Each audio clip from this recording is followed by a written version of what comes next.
Confrontés à la hausse du prix du pétrole et à la baisse des ressources halieutiques, les patrons pêcheurs de Méditerranée vivent une crise sans précédent.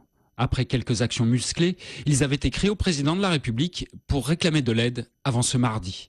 L'ultimatum des patrons pêcheurs expirait aujourd'hui et en cette période électorale, le gouvernement n'allait pas les laisser sans réponse après les 7 millions d'euros accordés en 2011. L'effort est en augmentation pour le budget 2012 puisque donc 9 millions d'euros leur seront consacrés en 2012, au travers d'une part d'un plan de sortie de flotte qui pourrait se monter à 6 millions d'euros cette année et 6 millions d'euros encore en 2013 pour les aider à restructurer, mais aussi des aides sur les arrêts temporaires, ce qui sont des arrêts d'une part biologiques qui leur permet d'interrompre leur travail pendant 30 jours et d'être compensés.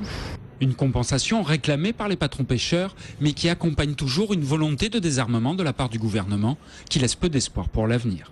Il n'y a pas grand-chose de nouveau. On ne va pas dire que c'est pas intéressant, c'est toujours ça le prix. Mais il y a beaucoup sur les sorties de flotte. Les sorties de flotte, c'est détruire la flottille. Il n'y a pas d'avenir pour ceux qui vont rester. Ça va être mal se jouer encore avec des réunions à Paris pour décider, pour savoir ce qu'on peut faire pour l'avenir. Parce que c'est bien d'avoir de l'argent, mais rien que pour détruire la flottille, c'est pas. On ne veut pas dire qu'aujourd'hui on n'est pas aidé. On est aidé pour nous faire disparaître. Depuis la fin de l'après-midi, une cinquantaine de patrons pêcheurs de l'ouest de la Méditerranée s'est donné rendez-vous dans le port de Sète pour une réunion. Ils décideront alors de la suite à donner à leur mouvement.